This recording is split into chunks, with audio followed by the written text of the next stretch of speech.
When I first went raw vegan, I made a lot of mistakes, and at first I felt really good when I went on the diet, but then ultimately my physical appearance started taking a downward trend. And I'll put on screen now some of the pictures, but basically I'm making this video because I've seen a lot of my audience, a lot of people in my community, a lot of people online in general making these mistakes, and this video is just coming from a place of love because I don't want to see others following in my footsteps. So if I can save you potentially years of suffering and struggling on this diet and lifestyle, then that's the goal of the video. And I just want to make this super clear. There's so many benefits to a raw vegan diet and lifestyle, and it's by far my favorite diet and lifestyle I've ever tried, and that's why I'm sticking with it. But yeah, just to name a few: no body odor, improved mental clarity, no brain fog after you eat, improved energy, perfect digestion. What else? Improved cardio, improved athletic performance, improved recovery. If you're thinking of embarking on it, you definitely won't regret it, but just avoid these mistakes and it'll make it a lot more enjoyable for you.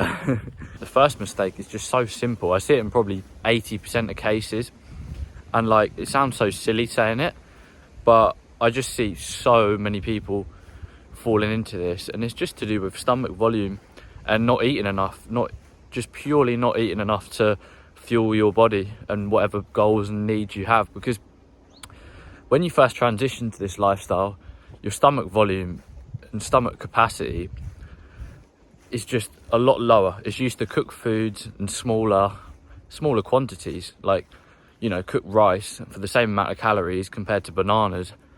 It's going to be easily under half the amount. So it takes a while to get this elasticity in your stomach. And at the start of my journey, I was as guilty of this as anyone, especially when you love the high water content foods like oranges, watermelon, honeydew, basically any melon. They're so high in volume and quite low in calorie density. So obviously there's nutrients in these foods, but they make us feel full pretty quickly. For example, a kilo of watermelon flesh is 300 calories. And I know what a lot of people say about the calorie model, and I agree. It's not really reliable because it doesn't take into account each individual fresh fruit. So obviously, depending on the soil it's grown in, how ripe it is, it's going to impact the nutrient content, the calories. But it is a good general guideline. And even if it's out by 10-15%, it's still pretty reliable and pretty predictable. So something I'd recommend is just for a day or two, just putting in Chronometer or MyFitnessPal. I'll leave the links in the description to these websites. But just inputting what you eat in any kind of given day, and you'll probably find, for most people I've observed, it's usually under 2,000 calories, especially for guys, usually way under compared to what they need. If you're a woman on this lifestyle, it's definitely easier, but you can still undereat. And for a lot of guys, they're eating under 2,000 calories. They're having maybe watermelon for breakfast, maybe a smoothie bowl for lunch with only 4 or 5 bananas. They're only having a kilo of watermelon for breakfast, like I just said. And it nets off at the end of the day. Maybe they have a fruit snack and then some salad with maybe an avocado, but it's usually under 2,000 calories. So I feel so strongly about this because at the start of my journey, I didn't really believe in the calorie model as much. And I just thought, calories, I don't want to fixate on it because it's very restrictive. But I think it's actually quite freeing because no one's saying you have to track your calories forever. You're just doing it to get a guideline. And then once you're more experienced on the lifestyle, you'll just intuitively know, oh yeah, that's about a kilo of melon. That's probably 350 calories, something like that. And yeah, it's quite freeing because then you roughly know, and it takes the guesswork out, because I think it's actually more restrictive when you're constantly thinking have I eaten enough, haven't I? Whereas when you just track it for a few days and you get a guideline, then you realize exactly why you're not hitting your goals. Because another issue with under eating, I know I'm talking about this topic a lot and the other mistakes will be a lot shorter, but another issue is you're likely to become deficient in micronutrients Because if you're not hitting your caloric needs, and especially if you're not exercising and then eating more, the chances are you're going to be under on a lot of nutrients. Like calcium's quite a big one. Things like selenium, although there's various sources, and if you just take one Brazil if you just take one Brazil nut a day, that'll give you your daily selenium. But oftentimes, if you just look at roughly like what your micronutrient content would be, if you look, especially if you're on a caloric deficit for an extended period of time, you're often going to be deficient in quite a few like key micronutrients. But anyway, I appreciate it. I took a while on the first tip. Luna was getting, where's she gone? Luna was getting bored of me rambling on about that, but I just feel so strongly about it. And each of these mistakes I could probably make an individual video on, truth be told, but I'm going to keep it quite concise or as best as I can, but also full of practical steps and also just value, just information, because if you don't have the information, it's very hard to act on it. So I'm going to give you guys all the information that I wish I would have had. So anyway, tip 2 is just food combining. I hope you can hear me because it's very windy. Food combining. So what do I mean by that? It's to do with the macronutrients, so carbohydrates, fat, protein, and having them in the same meal, and also to do with the water content of food. So usually the common mistakes I see is combining fat and carbohydrates, and specifically in a raw vegan diet, that would be something like, with your fats, something like nuts, seeds, avocado, coconut meat, oil. Oil is 100% fat, so it's 900 calories per 100 grams, which is just insane. But yeah, oil is 100% fat. Avocado is about high 70s, 80% fat for most types. Coconut meat is really high in fat as well. I think it's somewhere in the 70s or 80 range. Nuts and seeds, very high in fat. I'll put on screen now a handy little food combining chart. But there's certain rules that I've noticed over time can be broken. For example, melons and citrus. So you can have like lemon squeezed on melon, and it actually helps the digestion. I found it can sometimes stop that melon belly feeling where you get really bloated. But yeah, I'll put on screen now like some guidelines, but the long and the short is just don't combine your fats and your fruit. If you're going to have fat, a good tip is just keep it low and just keep it to the evening time. So maybe if you want to have an avocado or half an avocado with your salad, or maybe you make some like coconut yogurt or nut milk or something like that, just keep it to like with your salad in the evening time. Fat and salad, so like fat and leafy greens, maybe your cucumbers, tomatoes, things like that, seems to digest a lot better. But when you combine sugar and fat, sugar digesting a lot quicker, especially in these juicy fruits, and fat, it's just a digestive nightmare. So you've got fat which just conglomerates and sticks in the bloodstream, and then you're piling sugar on top of that, and yeah, this is the cause of diabetes in most cases, and high blood sugar, not pressure, although it does contribute to that as well. So yeah, keep the fat low and just try not to combine it with fruit. And the third one, I noticed this especially at the start of the journey, is eating unripe fruit and actually picking fruit. It's quite difficult. It's actually a skill that a lot of us have kind of forgotten or never really tapped into, because you know, when you buy something in a packet, it's always going to be the same. But when you're picking fruit, it's really important to get it ripe.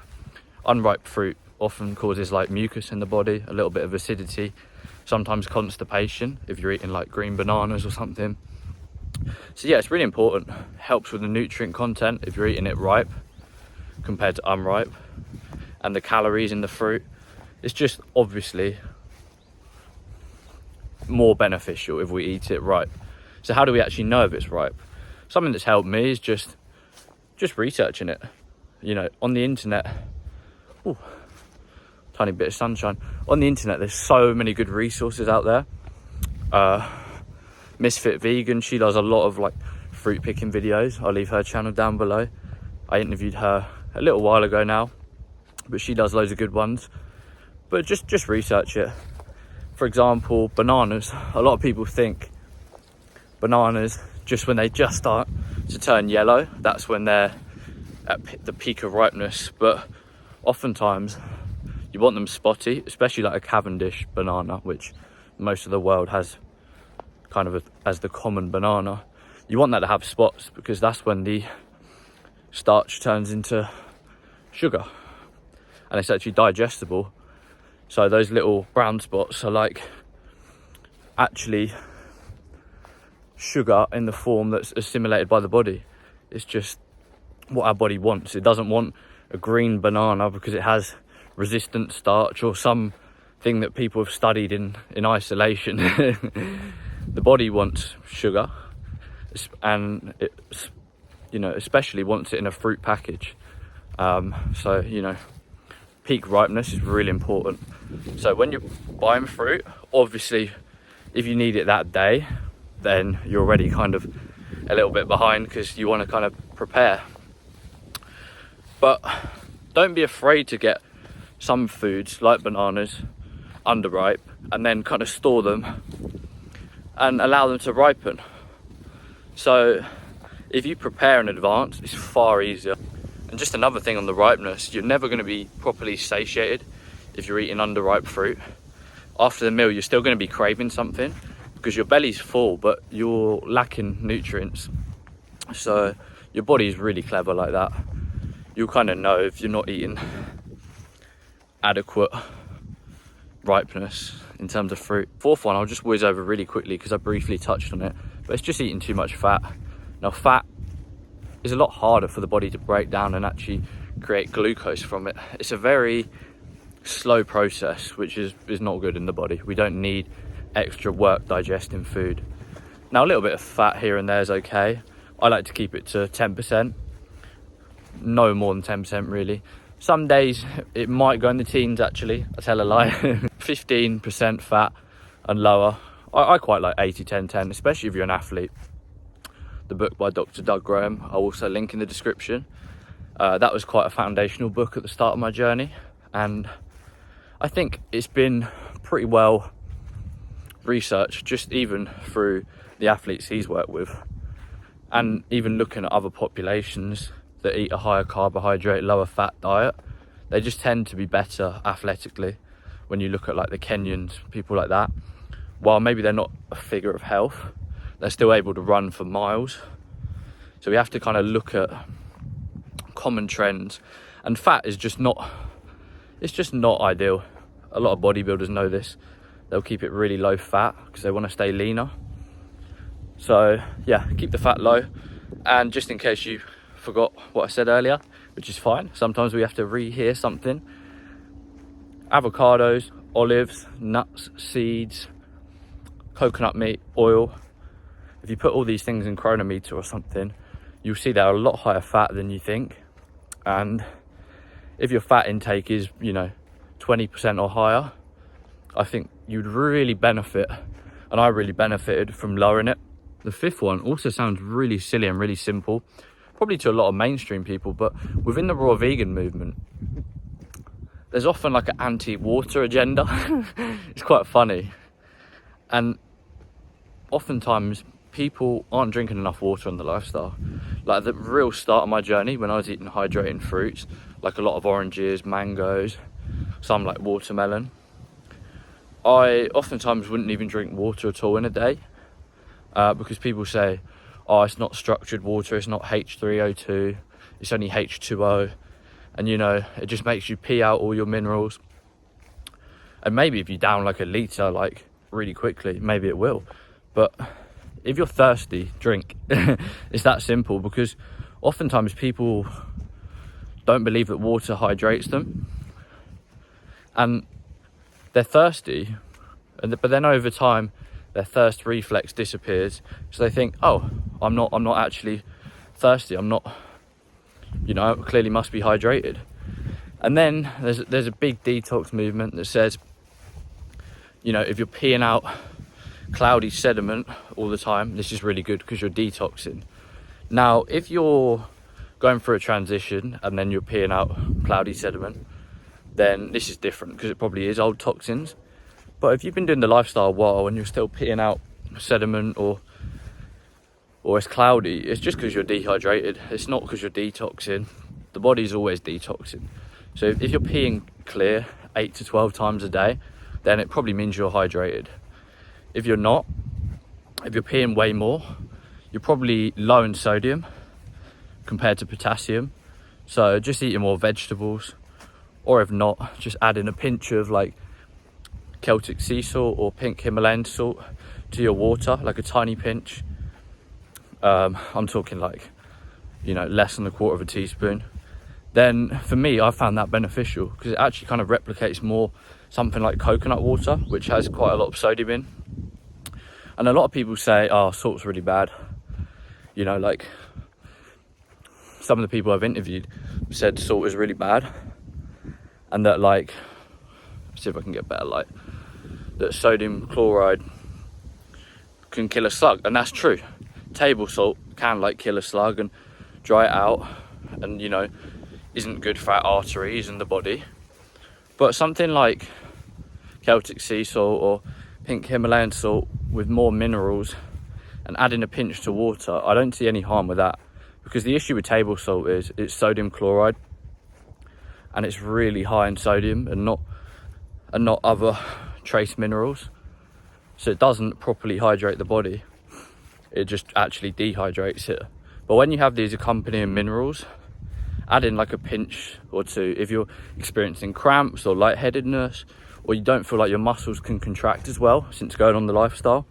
You could be low in sodium. So obviously try to get it from veggies like celery. Veggie juices are quite high in it, like carrot juice. Coconut water is really good for hydration, but here in the UK we don't have the best access to it. But adding a pinch of sea salt or something like that to water has really benefited me in hydration, because in hindsight I realised I was low in sodium. But yeah, if you're thirsty, drink, and it's that simple. But I do want to say, if you're hydrated, if you're living somewhere cooler and you're having really juicy fruits and you're peeing a lot and it's clear, then obviously you don't need water. Just use your intuition. But if you feel like you're depriving yourself of water because some guru said it, and you're feeling a little bit thirsty, or your pee is not clear or slightly clear, with a tinge of colour, then maybe just drink a little bit of water, especially in the morning. I've benefited from drinking a litre of water in the morning. That way I'm hydrated before I'm eating my food, and that way digestion works better as well. Even when we're a few percentages a few percent points dehydrated, cognitive function, things like that start to decline. So it's really important to stay hydrated. And number 6, a big contributing factor to dehydration, dried fruits, and also an impact of being dehydrated, especially in the mouth, is dental issues. So when we're eating these dried fruits, they're oftentimes dehydrating the body. So if you soak and blend something, it's going to be a little bit different. I will make Datorade smoothies, so I'll soak the dates, blend them in maybe with some bananas or frozen mango, something like that, and I don't feel dehydrated after that. But if you sit there and just eat a few dates, they're dry, they're low in water content. It's going to take water from your body to actually digest it and then pass it out as stool, because I can't remember the exact number, but I think even stool, so your poo, is 60 or 70 something percent water. So if the food content is lower than, in the 70s range, oftentimes the body needs water to deal with it. And especially if it's toxic food. Dried fruits aren't toxic, but they're just dry. But if it's toxic food and dry, like crisps or something like that, it's going to take a lot of water from your body and a lot of resources to digest it. But getting back to the dried fruits, went on a bit of a tangent so far today, but I just pouring out everything from my mind, just because I really want to help you guys. I want to make this video super valuable and just, not hold anything back, just to kind of create another video in the future. But yeah, dried fruits, if you eat them on their own, they're going to stick to your teeth and cause cavities, erosion. So it's important to keep the mouth well hydrated. Rinse after fruit meals, any meal really. Sorry, I'm getting arm ache here. I'm gonna have to swap arms. But yeah, it's important to make sure there's enough saliva in your mouth, because when you're dehydrated, you're not producing enough saliva, and saliva is responsible for like remineralizing teeth and just keeping everything working well. It's just so important. So like if we're dehydrated, we're not going to produce as much saliva. It's going to make it more difficult to digest. It's just a big knock-on effect. I'm going to have to switch back to my other arm. There we go. So yeah, dental health as well, linking back to that. A lot of people in this movement, they don't think you need to brush your teeth. Like there's one famous holistic doctor, I'm not going to name names, but you can probably guess, he actually said cleaning your teeth just with the fruits, specifically lemon, is really cleansing for the teeth. And at the time I was like, oh, okay, yeah. Then I looked into it and it's like lemon's one of the most acidic fruits. Now it's not acidic within the body, but it's still acidic to your teeth. So you want to make sure you rinse well and don't clean your teeth with lemons. That's one surefire way to, just erode your gums and just keep an acidic pH in the mouth. So yeah, brush your teeth. I personally use a fluoride-free toothpaste or coconut oil. I kind of alternate the two. Occasionally floss, probably not as much as I should do. I'm trying to think any other tips. Yeah, just rinse after meals. Basically, you don't want anything sticking in between your teeth or to your teeth, because it's feeding the bacteria in your mouth. And yeah, cavities are definitely gonna follow along. And the final tip, it's definitely a lifestyle shift. Definitely needs to come with a mindset shift as well, just in terms of stocking up. Like previously, let's say maybe you go food shopping once a week, you go to the grocery store, supermarket, whatever you want to call it, maybe once a week, maybe twice a week if you were ever like out of something urgent, probably like some sugary food or something. But yeah, you've got to go shopping more. You've got to stay stocked up. You can only eat what you've got in the house. If you haven't got enough fresh raw foods in the house, you're not going to eat fresh raw foods unless you're going out shopping every day, which is just unsustainable. So yes, you have to go shopping a little bit more, but that's also a blessing. Like if you're fortunate enough to even be able to afford food, then you're already doing better than probably over 1 billion people. I don't know the exact number, but probably over 1 billion. So yeah, you've got to go shopping more. You've got to make sure you have varying levels of ripeness, linking back to one of my other mistakes and tips.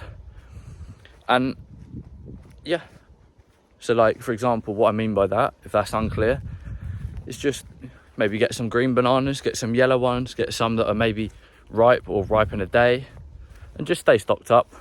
Have like some backups, like dates or things you can soak and put in a smoothie, or maybe like a couple things like apples, or just things that keep maybe a little bit longer, just in case things like don't ripen properly or you have to throw anything out. But if you stay stocked up, you're bound to succeed, because if you're surrounded by abundance, you're going to feel abundant, you're going to eat in abundance, you're not going to restrict, you're just going to enjoy it. If you're looking there and you've got one little apple sitting there and you're like, oh, I've got to make this last, that's not sustainable. So it's a reminder to myself, because sometimes I let things get a little bit lower than they should. But if you stay stocked up and prepare, then it makes it a lot easier. But yeah, if you want to know 5 recipes that I do make on a daily basis, really, really simple. I'm not a Gordon Ramsay in the kitchen. I'm not a Fully Raw Christina. I'm not a Lissa's Raw Food Romance, although I do get really inspired by their recipes, and more power to them. I'm not Gordon Ramsay though. But yeah, if you want to get those 5, then top link in the description. You can join my free community and you can find them in there. Anyway, hope you enjoyed the video. Hope this saved you a lot of pain, suffering, and years of doing things that maybe aren't going to get you the results you want. So yeah, peace and love.